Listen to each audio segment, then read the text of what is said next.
programang ito ay rated SPG. Striktong patnubay at gabay ng magulang ang kailangan. Maaaring may masiselang tema, lengguwahe, karahasan, sexual, horror o droga na hindi angkop sa mga bata.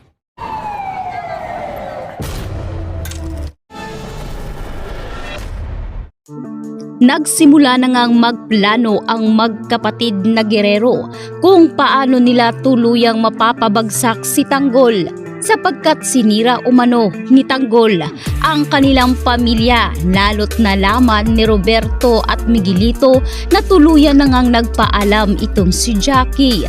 Kaya naman naisipan ngayon ni Roberto na balikan itong si Rigor. Nabalitaan ni Roberto na tuluyan ng nasa kote si Rigor at buhay hanggang ngayon. Kaya malaki umano ang tsansa na kailangan nilang mabawi si Dimagiba dahil ito ang kanilang magiging matibay na sandata at gagamitin ni Roberto ang matinding galit nitong si Rigor laban kay Tanggol. Kaya naman nag-ipon ng mga tauhan si Roberto na para bang bumaliktad na ang kapalaran nito tulad ng nangyari kay Ramon Montenegro na isa itong most wanted ng bansa. Ngayon, ang mga Guerrero na naman ang nagtatago laban sa batas. Dito, nilipon ni Roberto at Miguelito ang kanyang mga natitirang nasasakupan. Sinabi niya na kailangan nilang lusubin ang bilangguan. Gagawa sila ng matibay na mga tauhan na siguradong magpapataob sa ekonomiya ng Maynila. Kaya naman dito nakita ni Roberto si Rigor. Sinabi ni Roberto na kakailanganin umano nila ang tulong nito. At dahil mataas ang tsansa ni Rigor na makatakas, kinuha na rin ni Rigor ang pagkakataong ito para sumama na sa mga Guerrero. Ngayon ay naisipan nga nitong si Rigor na dahil wala na si Ramon, si Marites na naman ang babalikan nito. Naisipan ni Rigor na kidnapin itong si Marites at dito nga ipapain para kay Tanggol.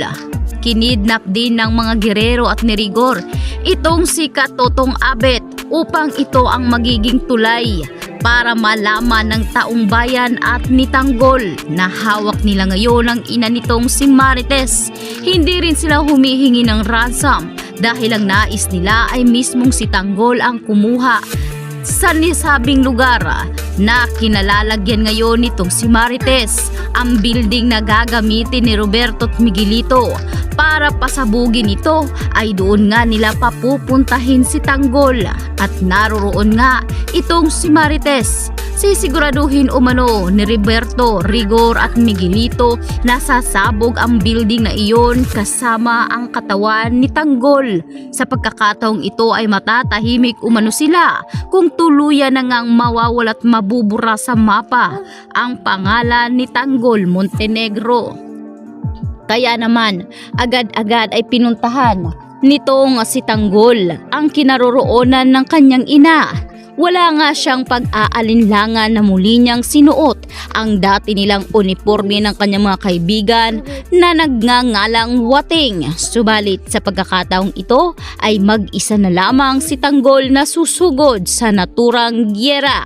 Dala-dala ang pag-asa at panalangin na sana'y gabayan siya ng kanyang mga kaibigan tungo sa kanyang lalakaring daan. Kaya naman si Tanggol ay matapang na lumusob, walang kasama dahil siya lang naman ang kailangan umano ng mga Guerrero.